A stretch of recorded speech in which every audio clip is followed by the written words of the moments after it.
తండ్రి అయిన దేవునికి మహిమ కలుగునుగాక. ప్రభువైన యేసుక్రీస్తు నామములో చేరువచ్చిన మీ అందరికీ నా హృదయపూర్వక వందనాలు తెలియచేస్తున్నాను. నేటి పాఠ్యాంశముగా అపోస్తలుడైన పౌలు తిమోతిలకు రాసిన మొదటి పత్రిక 6వ అధ్యాయము 6వ వచనం నుంచి కొన్ని మాటలు నేనైతే చదువుతున్నాను. తిమోతి రాసిన మొదటి పత్రిక 6వ అధ్యాయము 6వ వచనం నుంచి చదువుతున్నాను. సంతుష్టి సహితమైన దైవభక్తి గొప్ప లాభ సాధనమై ఉన్నది. మనం ఈ లోకములోనికి ఏమీయూ తేలేదు, దీనిలో నుండి ఏమీయూ తీసుకుని పోలేము. కాగా అన్న వస్త్రములు గలవారమయ్యుండి వాటితో తృప్తి పొంది ఉందము. ధనవంతులగుటకు అపేక్షించువారు శోధనలోను ఉరిలోను అవివేక యుక్తములను హానికరములైన అనేక దురాశలలోనూ పడుదురు. అట్టివి మనుషులను నష్టములోను నాశనములోనూ ముంచివేయును. దేవుడు తన పరిశుద్ధ వాక్యమును మన వినికిడిలో దీవించి ఆశీర్వదించునుగాక. ఆమేన్.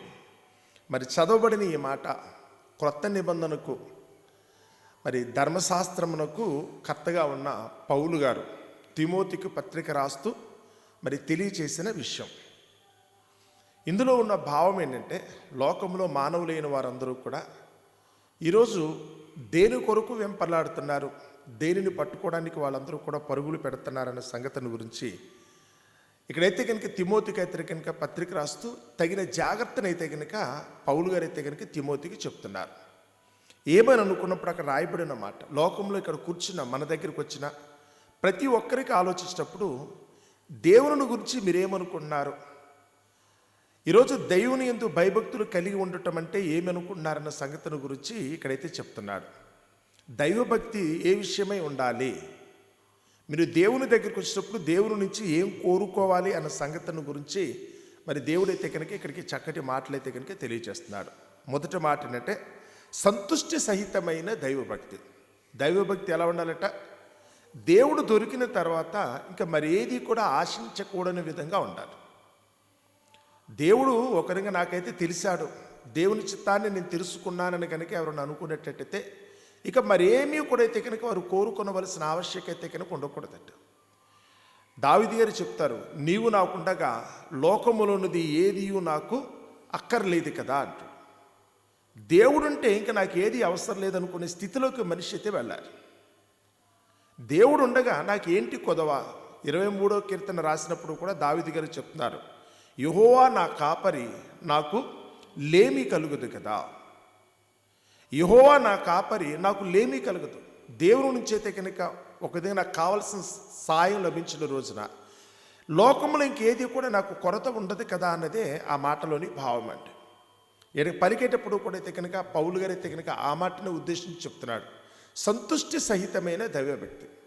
నాకు నిజంగా దేవుడు తెలిసాడు అని కనుక ఎవరైనా అనుకోవాలనుకుంటే, నేను దేవుని ఎరిగి ఉన్నానని కనుక ఎవరైనా చెప్తున్నారనుకుంటే ఒక్కటే మాట, ఆ మనిషికి సాచ్యురేషన్ వచ్చేస్తుందని అర్థం. అంటే సంతృప్తికరంగా నేను ఉన్నాను, ఇంకా పరిణితి సాధించినట్టుగా మాట్లాడుతాం, ఇంకా నాకు ఏ కొదవ లేదు.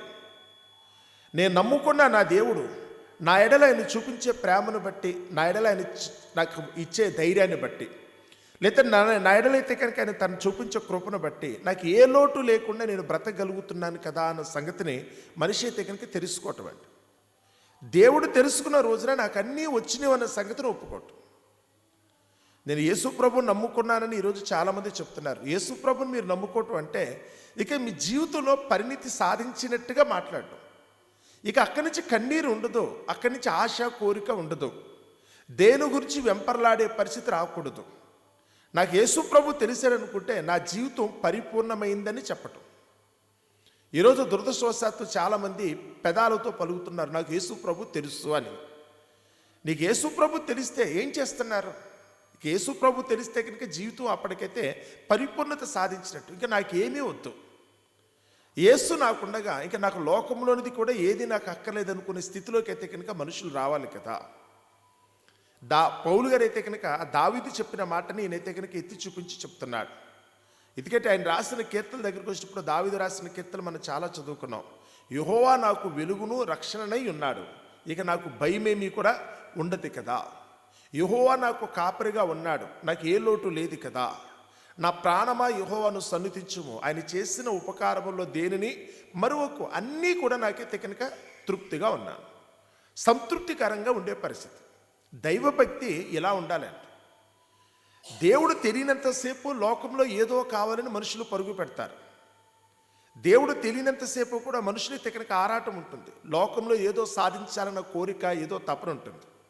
కానీ దేవుడంటే ఏంటో తెలిసిన తర్వాత, నాకు దేవుడు తెలుసుకున్నానని చెప్పిన తర్వాత ఇంకా మరి దేని గురించి కూడా ఆలోచించే పరిస్థితి ఉత్పన్నం కాకూడదు. మరి దేని గురించి ఆలోచించే పరిస్థితి కనుక ఉత్పన్నం కాకూడదు. లోకంలో మనుషులైతే కనుక ఇదైతే కనుక అందరూ కూడా గ్రహించవలసిన ఆవశ్యకత. ఈరోజు మనుషులందరూ కూడా తెలుసుకోవాల్సిందైతే కనుక అదే అని కిందకు వచ్చేటప్పటికి అంటాడు, మనం ఈ లోకంలోనికి ఏమీ తేలేదు, మనం ఈ లోకంలో నుండి ఏమీ కూడా తీసుకుని పోలేం. దేవుడు తెలిస్తే కనుక మనిషికి మొట్టమొదటిగా అర్థం కావదే, నేను ఈ లోకంలోకి వచ్చినప్పుడు దిగంబరిగా వచ్చాను, మళ్ళా వెళ్ళేటప్పుడు కూడా నేను దిగంబరిగా వెళతాను. నేను వెళ్ళేటప్పుడు ఏమీ పుచ్చుకొని పోలేను గనుక ఈ లోకంలో నాకు ఏదో కావాలన్న కోరికతో నేను బ్రతకటం అది తప్పు. దేవుడు చెప్పింది కూడా ఇదే. యేసుప్రభు ఈ లోకానికి చెప్పాలనుకుని ఈ లోకానికి నరావతారిగా రావటానికి గల కారణం కూడా అదే. ఈ లోకంలోకి వచ్చినప్పుడు నీకు ఏదీ లేదు, వెళ్ళేటప్పుడు కూడా ఏమీ ఉండదు. ఈ కొద్ది కాలం కోసం నువ్వు ఎందుకు కంగారు పడుతున్నావు? ఈ కాలంలో నువ్వు జీవించడానికి కావాల్సింది అన్నము వస్త్రం ఉంటే చాలు. నువ్వు ఈ లోకంలో ఉన్న ఈ కొద్ది కాలంలో నువ్వు బ్రతకటానికి సరిపడా అన్నము వస్త్రం సంపాదించుకుంటే సరిపోతుందే తప్ప, నువ్వు అనవసరమైన ప్రయాసలు కూర్చి ఏదో కావాలన్న ఉద్దేశంతో ఎదుటివాడి జీవితాన్ని కూడా నువ్వైతే కనుక నష్టాన్ని కష్టాన్ని కలిగించడానికి ఇష్టపడుతున్నావు. నువ్వు ఏదో సాధించి సంపాదించాలన్న ఉద్దేశంతో నువ్వు చేయకూడని పనులన్నీ చేస్తున్నావు కదా. కాబట్టి నువ్వు ఇక్కడికి వచ్చినప్పుడు ఏమీ పట్టుకురాలేదు, వెళ్ళేటప్పుడు కూడా ఏమీ పట్టుకురాలేదన్న సంగతి తెలియపరిచిన దేవుడు నీకు పరిపూర్ణంగా అర్థమైతే, నేను వెళ్ళేటప్పుడు ఏమీ పట్టుకెళ్ళినప్పుడు ఎందుకోసం నాకు ఇంత ప్రయాస, దేని కొరకు నాకు ఇంత ఆరాటం, ఎంత సంపాదించినా ఇక్కడ వదిలిపెట్టి వెళ్ళిపోయేది తప్ప ఏది పట్టుకెళ్ళినప్పుడు అనవసరంగా ఉన్న ఈ కొద్ది కాలంలో లోకముతో నాకు ఎందుకు కలహం, తోటివారి మీద నాకు ఎందుకు అసూయ, వేరే వాళ్ళతో నాకు పగ లేకపోతే గొడవలు నాకు ఎందుకు, ఏమీ కాని దానికి వెళ్ళేటప్పుడైతే కనుక పూచిక పళ్ళు కూడా పట్టుకెళ్ళాలన్న సంగతి నాకు దేవుడు స్పష్టంగా చెప్పిన తర్వాత దేని కొరకు ఈ ఆరాటం? కాబట్టి కాని వాటి కోసం నేను కంగారు పడే పరిస్థితి కాకుండా ఉన్నంతలో దేవుడు నాకు ఇచ్చినంత వరకు సంతుష్టి సహితంగా ఈ లోకంలో జీవించి వెళ్ళేటప్పుడు దేవుని ఎడలైతే కనుక నేను గౌరవ మర్యాదలతో కృతజ్ఞత వెళ్ళిపోతే బాగుంటుంది కదా అన్న సంగతి తెలుసుకోవటమే. ఈరోజు భక్తి అనే మాట దగ్గరికి వస్తే నాకు దేవుడు తెలిసారనుకుంటే ఇది తెలుసుకోవటమేనండి. నేను వచ్చేటప్పుడు ఏమీ పట్టుకురాలేదు, వెళ్ళేటప్పుడు కూడా ఏమీ పట్టుకుని పోలేను గనుక నేనైతే మాత్రం కడు జాగ్రత్తగా ఈ లోకంలో ఉన్నంతసేపు నా పరిశుద్ధతను కాపాడుకుని, నా ఘట్టమును కాపాడుకుని క్షేమముగా మరలా దేవుని సన్నిధికి వెళ్ళాలి అని తెలుసుకోవటమే క్రైస్తవం అండి. యేసుప్రభుని గురించి అయితే కనుక మీరు అర్థం చేసుకున్నారనుకుంటే, నాకు ఎవరైనా దేవుడు తెలుసు అని కనుక ఎవరైనా చెప్పారంటే ఇదే తెలుసుకోవటమే. నేను ఈ లోకంలోకి వచ్చినప్పుడు ఏమీ పట్టుకురాలేదు, వెళ్ళేటప్పుడు కూడా నేను ఏమీ పట్టుకుని పోలేను. కాబట్టి ఉన్న ఈ కొద్ది కాలంలో దేవుడు నాకు అప్పగించిన పనిని బట్టి, నన్ను బ్రతకమన్న విధానాన్ని బట్టి నేనైతే కనుక యథార్థముగా జీవించి నా పరిశుద్ధతను కాపాడుకుని మరలా క్షేమంగా అక్కడికి వెళ్ళిపోవటం. అనవసరంగా దేనికోసం నేను ఆశపడేటట్టుగా ఏదో పిల్లల కొరకు నేను ఏదో సాధిస్తున్నాను, నా వారసుల కొరకు ఏదో చేస్తున్నాను ఉద్దేశంతో అనవసరంగా తోటి వారి యొక్క ఉసురు కట్టుకునేటట్టు కాకుండా ఆ దేవుని చిత్తాన్ని ఉన్నట్టుగా నెరవేర్చడానికి, ఆయన కృపకు పాత్రులు కావాలని కోరుకోవటానికి మనం ప్రయత్నం చేయాలంట అని కిందకు వచ్చినప్పటికి అంటున్నాడు, ధనవంతుల గుట్టకు అపేక్షించి వారు శోధనలోను ఉరిలోను అవివేక యుక్తములను హానికరములనైన అనేక దురాశలో పడతారు. ఎవరైతే కనుక ఇది వచ్చిపోయి దేవుడిచ్చిన దానితో తృప్తి పడకుండా ఎవరైతే కనుక పరోక్షంగా తప్పు చేసే పరిస్థితికి వస్తుందో వాళ్ళు అనవసరంగా అవివేకంగా ప్రవర్తించటం అవుతారు. వాళ్ళైతే కనుక ఉరిలో పడిపోయే పరిస్థితి వస్తుంది, తమ జీవితాన్ని తామే నాశనం చేసుకునే పరిస్థితి వస్తుంది. నేను ధనవంతుడిని అవ్వాలని కనుక ఎవరైనా ప్రయత్నాలు కనుక ప్రారంభించారనుకుంటే, ఆ ధనం సంపాదించాలనుకుంటే తెలియకుండా వారి వారే పెట్టుకున్నట్టు లెక్క. వారి జీవితాన్ని అయితే కనుక వాళ్ళ చేజెత్తులారో వాళ్ళే పాడు చేసుకునే పరిస్థితులకు వెళుతున్నారని మాత్రం మనం మర్చిపోకూడదు. ఈరోజు లోకంలో చాలామందికి అయితే కనుక ఇది అర్థం కావట్లా, దేవుని చిత్తం ఏంటో వాళ్ళకి తెలియట్లేదు. వాళ్ళు తెలిసి తెలియక మాకు దేవుడు తెలుసు అనుకుంటూ కూడా ఈరోజు కూడా అయితే కనుక ఆస్తిపాస్తుల కోసం ఆశపడేవాడు చాలామంది ఉన్నారు. ఈరోజు కూడా పేరు ప్రఖ్యాతుల కోసం ప్రాకులాడేవాళ్ళు కొంతమంది ఉన్నారు. ఏదో పదవుల కోసమో ఉద్యోగాల కోసమో వెంపర్లాడేవాళ్ళు చాలామంది ఉన్నారు. అవి పొందుకోవటం కోసం కూడా చివరికి యేసు ప్రభు దగ్గరకు వచ్చి అడుగుతున్నారు ఈరోజు. ఆ యేసు ప్రభు ఏమో సిరులైతే కనుక రిక్తునిగా తన చేతులు చాచి ఈ లోకముకు వచ్చినప్పుడు ఏమీ పట్టుకెళ్ళట్లేదు, వెళ్ళేటప్పుడు కూడా ఏమీ పట్టుకెళ్ళట్లేదు, నన్ను ఒకసారి చూసి నేర్చుకోమని చెప్తున్నప్పుడు కూడా సిరువులో ఉన్న యేసు దగ్గరికి వెళ్ళి కూడా ఈ లోకపు కోరికలు కోరే మూర్ఖులు ఈరోజు మన మధ్యన బతుకుతున్నారు. సిలువలో ఉన్న యేసు ప్రభు దగ్గరికి వెళ్తే ఏం అడగబుద్ధేస్తుందో కూడా వాళ్ళకి అర్థం కావట్లేదు. ఆయనే అన్నిటిని వదులుకునైతే కనుక తను తాను సమర్పించుకుని లోకానికి వెళ్ళిపోతే ఈరోజు ఆయన దగ్గరికి వెళ్ళైతే కనుక ఇవన్నీ కావాలనుకుంటున్నారు. నువ్వు ఎన్ని సాధించి సంపాదించిన చివరికి వెళ్ళేటప్పుడు ఏం పట్టుకెళ్తావు? పైగా వాటిని పట్టుకెళ్ళటం కోసం నువ్వు చేసే పని, ఈరోజు వాటిని సంపాదించడం కోసం నువ్వు చేసే పని తెలియకుండా నీ జీవితానికి అయితే కనుక ఎంతో నష్టాన్ని కష్టాన్ని కలిగిస్తుంది కదా అనేదే దేవుడైతే కనుక మనందరికీ హెచ్చరికగా చెప్తున్న మాట.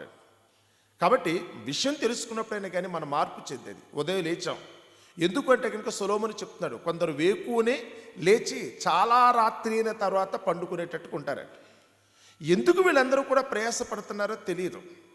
నాకు ఏదో కావాలంటున్నారు, అదంతా వ్యర్థమని చెప్తున్నాడు ఆయన. దేవుని యందు భయభక్తులు కలిగిన వారు ఉంటే కనుక తన ప్రియులు నిద్రించుచుండగా ఆయన వారికి ఇచ్చుచున్నాడు కదా. ఈ గొడవేమీ లేనప్పుడైతే కనుక పరలోకమందున దేవుడు వారికి సమస్తము సమకూర్చి పెడుతున్నాడు. కానీ అలా కాకుండా దేవుని చిత్తం ఎరగకుండా వేళ్లే తామైతే కనుక పోషించుకోవాలి, ఏదో తామేదో సాధించాలనే ఉద్దేశంతో ఎవరైతే కనుక ప్రయాసపడుతున్నారో వారైతే కనుక అలసిపోయి ఒక విధంగా జీవితం మీద అయితే కనుక విరక్తి పుట్టి ఈ లోకాన్ని నుంచి వెళ్ళిపోతున్నారే తప్ప జీవితంలో ఎవరికి తృప్తి లేదు.